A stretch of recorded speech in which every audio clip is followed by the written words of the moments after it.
look through my fights and you see why all of my opponents have touched the canvas at one point or another. I'm going to dish out a whole lot of pain.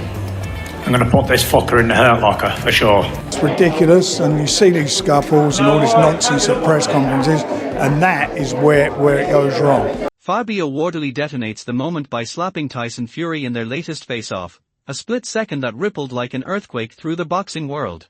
Just back from his resurrection, Fury was dragged straight into chaos as tempers ignited and a press conference spiraled into confrontation with Wardley. What should have been scripted pre-fight noise snapped into something darker, transforming a harmless stare-down into a volatile headline that sharpened nerves, fueled obsession, and injected real danger into a showdown now pulsing with menace.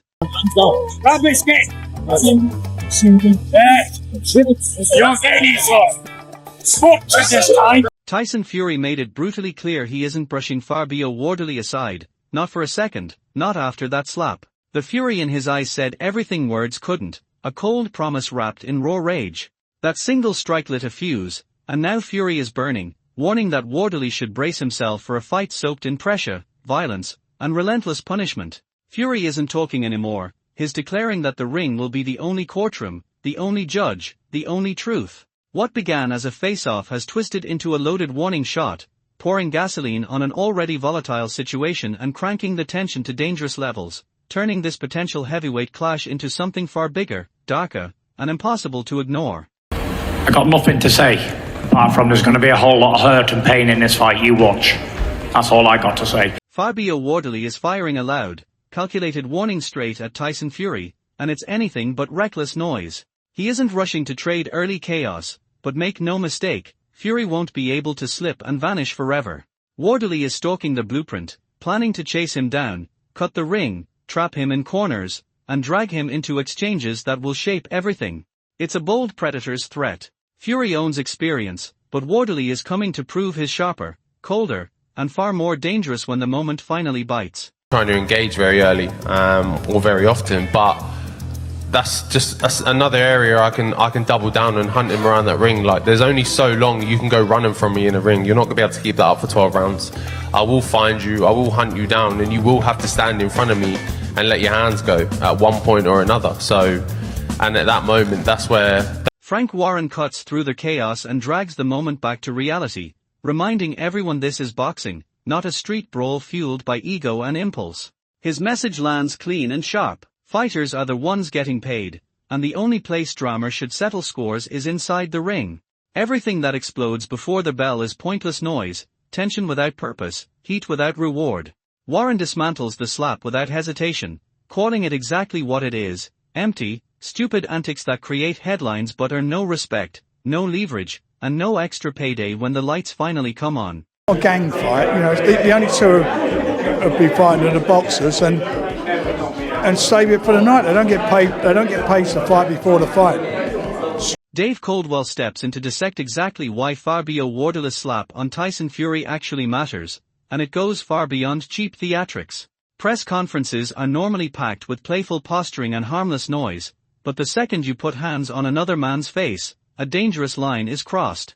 Coldwell explains how one brief, reckless flash can spike emotions, twisting routine pre-fight hype into a situation loaded with genuine consequences.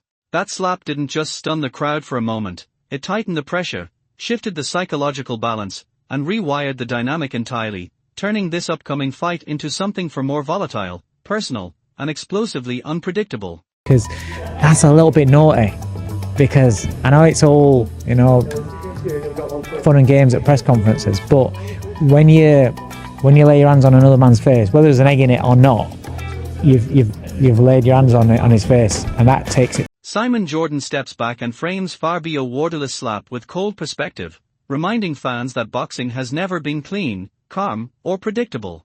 This sport has always thrived on sudden chaos, from spitting incidents to savage trash talk, moments where fighters blur lines and dare consequences. It's shocking, yes, but it's also woven into boxing's raw, volatile DNA. Jordan isn't offended, but he recognizes how flashes like this ignite arguments, fracture opinions, and crank tension to dangerous levels. One slap, quick and seemingly simple, has already sent the boxing world into a frenzy, lighting conversations on fire and pouring gasoline on the build-up, making fight night feel closer, louder, and far more combustible. Face. I mean, how many times have we seen boxers do things that they shouldn't do? You know, we saw Derek Chisora spit on Vitaly Klitschko. We didn't need that. I'm not offended. John Fury pulls the lens back to the bigger picture, zeroing in on the ruthless heavyweight hierarchy and the brutal question of who truly deserves the next shot at Yuck. He points directly at Fabio Wardley and Jassel, naming them as fighters who've carved their place with blood, skill, and unflinching grit. Fury hints at the danger in matching veterans with these hungry young guns, warning that unpredictability is exactly what makes them lethal. Wardley's surge, he suggests, isn't noise, it's a seismic shift capable of rattling the entire heavyweight scene. The message lands hard and unmistakable. Wardley isn't just stealing headlines with flash and controversy. He's quietly, deliberately positioning himself as a real threat, a legitimate contender ready to disrupt order and force the division to pay attention. These other boys, Fabio Wardley, Ajit Kabil, they've earned the right to fight Usyk next. They really have. You know, and there's only 3 heavyweights out there. There's 4. Usyk, Tyson, Wardley, Ajit Kabil, who's on this weekend. It's between those 4 heavyweights. But I think either Ajit Kabil or Wardley deserves a shot at Usyk next. You know, and I'm just saying it because I think that's the way it is. You know, and we've got plenty of time. You know, but I just think, you know, if he meets these young guns. Duke McKenzie slices straight through the noise surrounding Tyson Fury, exposing the gap between roaring fan worship and cold, unforgiving results. He warns that legendary status doesn't automatically survive scrutiny, and beating Fabio Wardley wouldn't suddenly stamp Fury as untouchable greatness. McKenzie stresses that reputations are hollow without substance, urging everyone to look past myths and measure resumes, performances, and real danger. That lens snaps Wardley's rise into brutal focus. He isn't a convenient checkpoint or a disposable name, he's a serious threat with momentum and intent.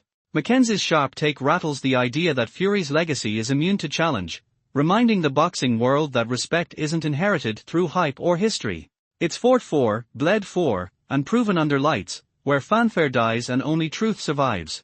Obviously, Fury's got his own fans and people that think that he is a legend and one thing and another. Well, that's all well and good, but you've got to look at his resume. It doesn't stack up. Not to the great fighters. It doesn't stack up. So, you know, he is where he is. Like I say, if he beat Fabio Wardley, that doesn't make him great. That alone doesn't make him great, and Fabio Wardley makes sure Tyson Fury hears one of the boldest warnings yet. Riding on youth, endless stamina, and a deep bag of tricks, Wardley openly declares he sees a genuine opening to end Fury inside the ring. By invoking what Wilder managed to do, he places himself in that same conversation, showing zero fear of the veteran's experience or reputation. This isn't reckless noise or empty bravado. It's a mindset sharpened by belief, a calculated threat delivered with intent, and a direct challenge aimed at the crown. Wardley's vision of victory tightens the tension around this matchup, shifting the build-up from curiosity to danger, and signaling that Fury may be heading toward a long, punishing, and very risky night when the bell finally rings. I'm a bit younger, a bit fresher, got a few more tricks in my pocket, so if Wilder can do it, I can do it. I can get Fury out of there. Do you see that? If that's a fight that happens, you see yourself knocking him out? Yeah, 100%. I see myself getting him out. I can actually see it as well because I know I can. Fraser Clark shines a harsh light on what truly makes Fabio Wardley such a dangerous heavyweight, stripping away hype and exposing the menace beneath. Hard-hitting, gritty, and relentlessly tough, Wardley blends savage power with unbreakable mental resilience, a combination forged in pressure and proven in fire. These aren't imagined traits, they are scars of respect earned from fighters who've stood across from him and survived. Clark's words hammer home that Wardley isn't a manufactured headline or empty buzz. He owns real skills, real durability, and a reputation that opponents are forced to acknowledge. Coming from a seasoned professional, that endorsement adds heavy credibility to Wardley's rise, sharpening his profile and thickening the tension. Suddenly, the looming clash with Tyson Fury doesn't feel like promotion or coincidence, but an unavoidable collision, a genuine examination of dominance, where the modern heavyweight order could be tested, bent, or violently rewritten under the lights. So you've been in with Fabio Wardley on a couple of occasions. What are his biggest qualities? well, you don't need me to tell you nothing more than he can punch very hard. You only have to ask my face. He can really bang. And he's gritty. He's tough and he's gritty. That's definitely his. Adam Smith places the slap inside the wider, messier heartbeat of boxing culture, where chaos and controversy have always lurked just beneath the surface. He doesn't excuse it, but he reminds everyone that pre-fight theatrics have long been woven into the sport's fabric, and sometimes it's the controversy that magnifies the spectacle. This moment, Smith suggests, didn't damage the event, it supercharged it, injecting drama, friction, and elevated stakes into what would have been a routine press conference.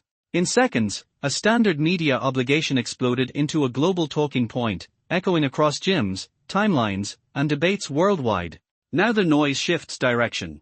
The spotlight swings back toward the ring, where all speculation, outrage, and hype will be answered without words. Fans are left suspended in anticipation, tension tightening with every passing day, fully aware that the real narrative won't be spoken at a podium, but written under the bright, unforgiving lights of fight night. For the casual fans, do we condone it? I mean, in boxing terms, should that happen at a head-to-head? Of course not, but these things do happen. This is the fight business, and it's just made it even bigger, and we wait to see what happens. John Fury doesn't soften a single word when Fabio Wardley's name comes up, firing a blunt, chilling warning straight at Tyson Fury. This is not a fight to drift through or dismiss with experience alone.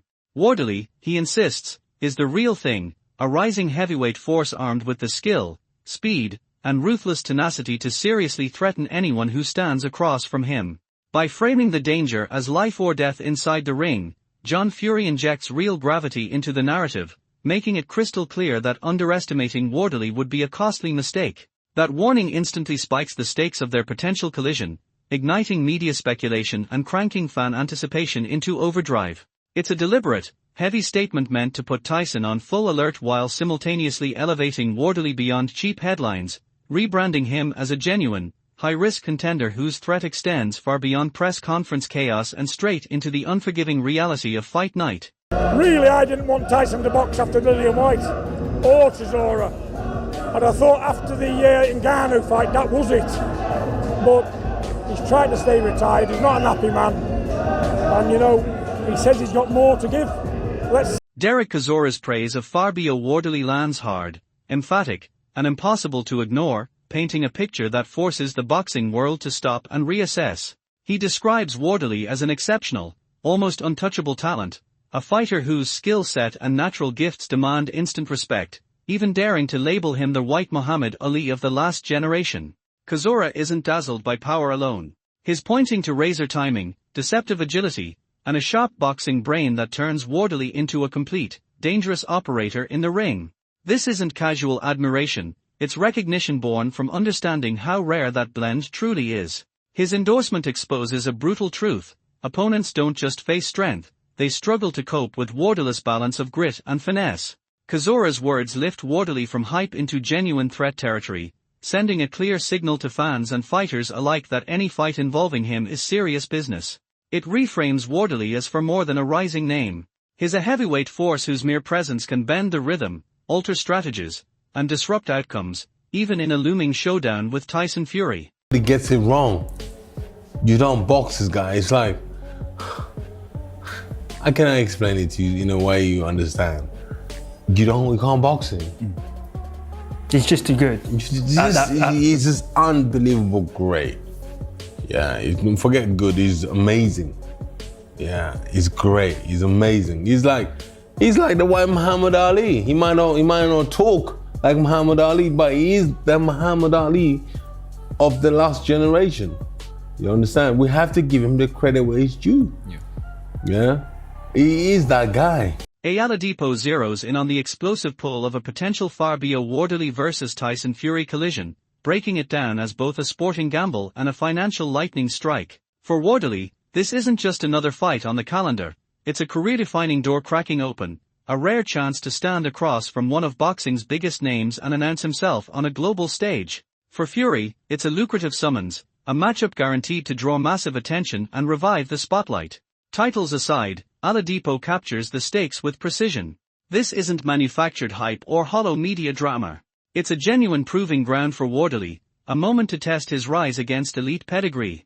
And for Fury, it's a sharp reminder that younger, hungrier predators are circling fast. The clash balances danger and reward on a knife's edge, and even the possibility of it has already sent a current through the boxing world, electrifying fans and turning anticipation into something restless, urgent, and impossible to ignore. I would love to see the Fabio Wardley fight. I think that's a great fight. I think that's a big fight as well. Fabio Wardley would love to get that call. Tyson Fury, I mean, that's jackpot financially. He would love that call. For Fury, it's a chance of becoming a world champion again, which obviously isn't Fury's drive, but I mean, it's a chance to become world champion. Liam Goff offers a calm but cutting lens on Tyson Fury's current state and what it could mean against a hungry Fabio Wardley. He looks back at Fury's recent outings, pointing to moments of showboating, calculated movement, and tactical games that shaped entire rounds, while stressing that the real question still hangs unanswered. What does Fury look like in a genuine comeback fight under real pressure? Even if Fury returns a step below his absolute peak, Goff argues that version could still be dangerous enough to seriously test Wardley, though complications are guaranteed. That assessment sharpens the sense of uncertainty surrounding this matchup, balancing Fury's elite ring IQ against Wardley's raw ambition and drive to announce himself. The reminder is clear and unsettling: boxing is never simple or predictable. Experience, timing, instinct, and skill don't line up neatly, they collide violently and rewrite expectations. Goff frames this potential fight not as a foregone conclusion, but as a tense chess match played at heavyweight speed, where one wrong move could flip the board, and where both men carry the tools to shock the world when it matters most. He's very good at, like, you look at the first Usyk fight.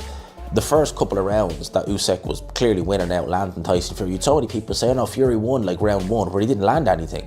And he got hit a couple of times because of the showboat. And he didn't do as much of that in the rematch, interestingly enough, with Alexander Usyk. But he is very smart in there, Tyson Fury. And I keep saying, we need to really see what he looks like in his comeback fight before we can make any assessment or any judgments. If he's, say, 10% less of what he was in both Usyk fights, I still think that's enough to beat Fabio Wardley. I do. I'm not saying he wouldn't have his, hardships in that fight. Frank Warren keeps the camera trained on the shadows, hinting that the real tension between Tyson Fury and Fabio Wardley has been simmering far from the microphones. He doesn't spell out every flashpoint, but he makes it clear that backstage clashes, sharp exchanges, and unresolved friction have quietly fueled this build-up. That revelation adds a dangerous layer of intrigue, suggesting the public spectacle is only a fraction of the story unfolding beneath the surface. What fans have seen is controlled chaos, but what's been happening behind closed doors carries real weight. It frames this potential fight as more than a stylistic matchup, turning it into a collision loaded with personal stakes and silent grudges. Anticipation tightens because this now feels emotional, not manufactured. Warren's insight serves as a reminder that heavyweight fights aren't decided on power alone. They are shaped by preparation, positioning, and psychological warfare, where confidence erodes, tempers flare, and control slips. Every glance, every delay, every hidden exchange feeds the unpredictability, making this encounter feel volatile, high risk, and primed to explode when fight night finally arrives.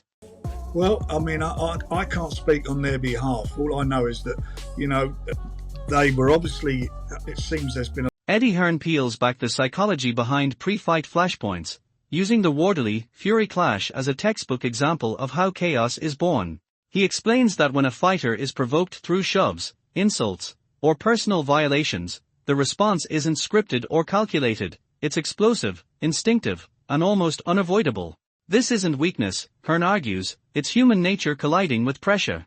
In boxing, those sparks can hardwire a fighter's mindset long before the first bell rings. He stresses that while these moments live outside the rulebook, they dramatically intensify tension, amplifying emotion and shaping the atmosphere heading into battle. Framed this way, Wardley's slap and Fury's reaction stop looking trivial or accidental.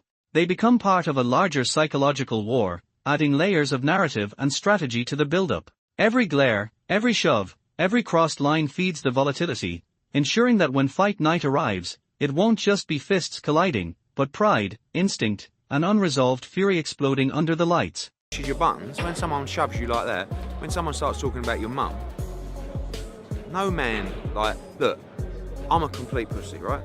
If you start talking about my mum and all this other stuff, I'm going to have a pop at you.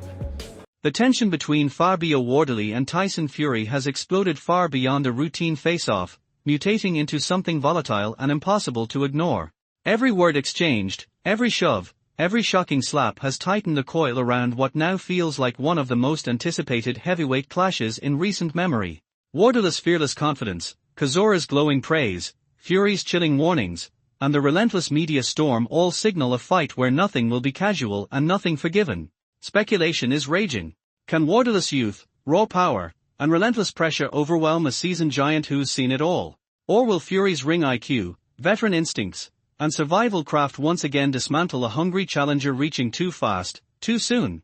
There's no safe prediction here, no easy narrative to cling to. Pride, momentum, and legacy are colliding head-on, and only one truth will survive. Fight night isn't just another date, it's the final reckoning that will silence the noise and settle the argument once and for all. Now the spotlight turns to you, the fans. Who walks away standing when chaos meets experience in this epic showdown? Drop your predictions below, pick your side, and step into the fire, because this debate is heating up fast and the fallout is going to be brutal.